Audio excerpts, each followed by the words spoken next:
नमस्कार दर्शकों, दिली दिल से में आपका फिर एक बार स्वागत है। दर्शकों, शाहू जी महाराज 2 जुलाई 1894 में कोल्हापुर के राजा बने थे।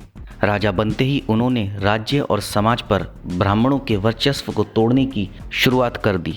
26 जुलाई 1902 को भारतीय इतिहास में उन्होंने वह काम कर दिखाया जिसकी किसी ने कल्पना भी नहीं की थी। शाहू जी महाराज ने चिन्ह पावन ब्राह्मणों के प्रबल विरोध के मध्य 26 जुलाई को अपने राज्य कोल्हापुर की शिक्षा तथा सरकारी नौकरियों के लिए दलित पिछड़ों के लिए 50% आरक्षण लागू किया था। यह आधुनिक भारत में जाति के आधार पर मिला पहला आरक्षण था। इस कारण शाहू जी आधुनिक आरक्षण के जनक कहलाए।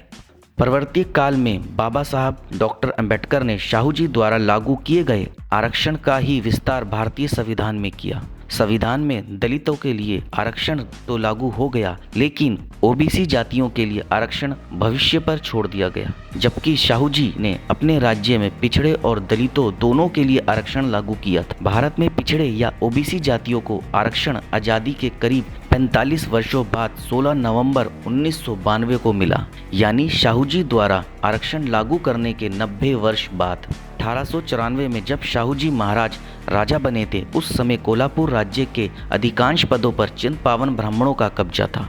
सन 1894 में जब शाहू जी महाराज ने राज्य की बागडोर संभाली थी, उस समय कोल्हापुर के सामान्य प्रशासन में कुल 71 पदों में से 60 पर ब्राह्मण अधिकारी नियुक्त थे। इसी प्रकार लिपिक के 500 पदों में से मात्र 10 पर गैर ब्राह्मण थे। शाहू जी महाराज द्वारा पिछड़ी जातियों को 50% आरक्षण उपलब्ध कराने के कारण 1912 में 95 पदों में से ब्राह्मण अधिकारियों की संख्या 35 रह गई थी। शाहू जी महाराज ने पिछड़ी दलित जातियों के बीच व्याध अविद्या के नाश का बीड़ा उठाया। भारत के इतिहास में वह पहले राजा थे जिन्होंने 25 जुलाई 1917 को प्राथमिक शिक्षा को अनिवार्य और निःशुल्क बना दिया। इसके पहले 1912 में ही उन्होंने प्राथमिक शिक्षा को अनिवार्य कर दिया था। स्त्री शिक्षा के लिए फुले दंपति के सपने को पूरा करने के लिए उन्होंने लड़कियों की शिक्षा पर विशेष जोर दिया। 500 से 1000 तक की जनसंख्या वाले प्रत्येक गांव में स्कूल खोला गया। उन्होंने 1920 में निःशुल्क छात्रावास खुलवाया। इस छात्रावास के नाम Prince Shivaji Maratha free building house रखा गया था। हम सभी इस तथ्य से परिचित हैं कि पेशवाओं और ब्राह्मणवादी शासन की स्थापना के बाद महाराष्ट्र के धार्मिक जीवन के साथ साथ राजनीतिक, आर्थिक और सामाजिक जीवन पर भी ब्राह्मणों का वर्चस्व और नियंत्रण कायम हो गया था।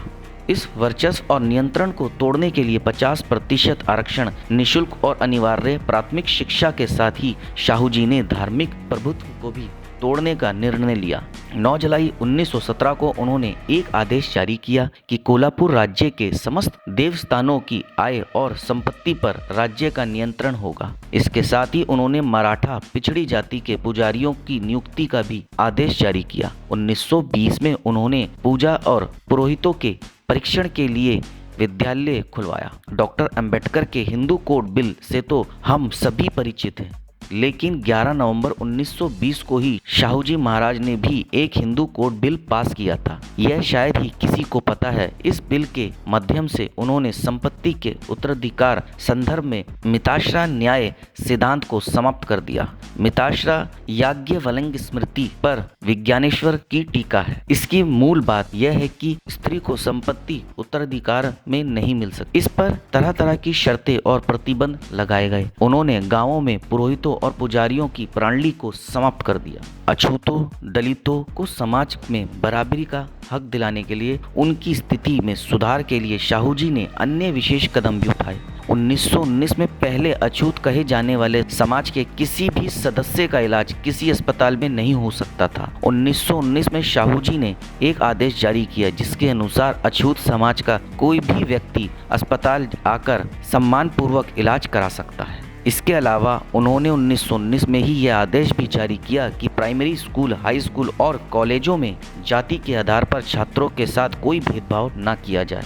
उन्होंने दलितों को नौकरियों में जगह देने के साथ ही इस बात का आदेश दिया कि सरकारी विभागों में कार्य कर रहे दलित जाति के कर्मचारियों के साथ समानता और शालीनता का बर्ताव किया जाए। किसी प्रकार का छुआछूत नहीं होना चाहिए। जो अधिकारी इस आदेश का पालन न करने का इच्छुक हो वह 6 महीने के भीतर त्याग पत्र दे दे। दलितों की दशा में बदलाव लाने के लिए उन्होंने 2 ऐसी विशेष प्रथाओं का अंत किया जो युगांतकारी साबित हुई। पहला 1917 में उन्होंने जब बलूतदारी प्रथा का अंत किया, जिसके तहत एक अछूत को थोड़ी सी जमीन देकर बदले में उससे और उसके परिवार वालों से पूरे गांव के लिए मुफ्त सेवाएं ली जाती थी। इसी तरह 1918 में उन्होंने कानून बनाकर राज्य की एक और पुरानी प्रथा वतनदारी का अंत किया था। भूमि सुधार लागू और महारों को भूस्वामी बनाने का हक दिलवाया। इस आदेश से महारों की आर्थिक गुलामी काफी हद तक दूर हो गई। दलित हितैषी कोल्हापुर नरेश ने 1920 में मनसाड़ में दलितों की विशाल सभा से सगर्व घोषणा करते हुए कहा था, मुझे लगता है अंबेडकर के रूप में तुम्हें तुम्हारा मुक्तिदाता मिल गया है। मुझे उम्मीद है वो तुम्हारी गुलामी की बेड़ियां काट डालेगा। उन्होंने दलितों के मुक्तिदाता की महज जुबानी प्रशंसा नहीं की, बल्कि उनकी अधूरी पड़ी विदेशी शिक्षा पूरी करने तथा दलित मुक्ति के लिए राजनीति को हथियार बनाने के सर्वाधिक महत्वपूर्ण योगदान किया। पिछड़ों, दलितों और महिलाओं को न्याय और समता का हक दिलाने के लिए शाहूजी महाराज को महाराष्ट्र के चंद पावन ब्राह्मणों के कोप और क्रोध का शिकार होना पड़ा। उन्हें विभिन्न तरीकों से अपमानित करने की कोशिश की गई। शाहूजी के प्रति साधारण ब्राह्मणों की घृणा के कारणों को समझा जा सकता है। जिस व्यक्ति ने उनके सभी प्रकार के वर्चस्व को तोड़ दिया, उससे उनको घृणा करनी लाजमी थी। दुखद बात यह थी कि बाल गंगाधर तिलक और डांगे वामपंथी जैसे व्यक्तियों ने भी उनके प्रति क्रोध और घृणा व्यक्त की थी। तिलक से तो शाहूजी महाराज का निरंतर संघर्ष चलता रहा। पिछड़ों और दलितों के मुक्तिदाता राजा शाहूजी महाराज का जन्म कुंभी उत्तर भारत में कुर्मी जाति में 26 जून 1874 में हुआ था।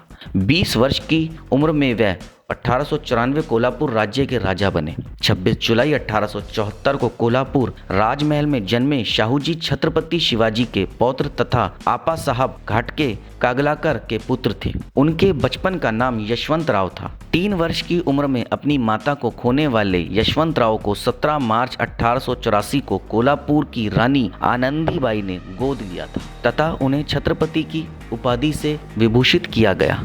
बाद में 2 जुलाई 1894 में उन्होंने कोल्हापुर का शासन अपने हाथों में लिया और 28 साल तक शासन किया। 19-21 अप्रैल 1919 को कानपुर में आयोजित अखिल भारतीय कुर्मी महासभा में 13वें राष्ट्रीय सम्मेलन में उन्हें राजश्री के खिताब से नवाजा गया। जून 1902 में उन्हें कैम्ब्रिज विश्वविद्यालय से LL.D की मानद उपाधि प्राप्त हुई, जिसे पाने वाले वह पहले भारतीय थे। इसके अतिरिक्त उन्होंने GCSI, GCVO, MRIS की उपलब्धियां भी मिली।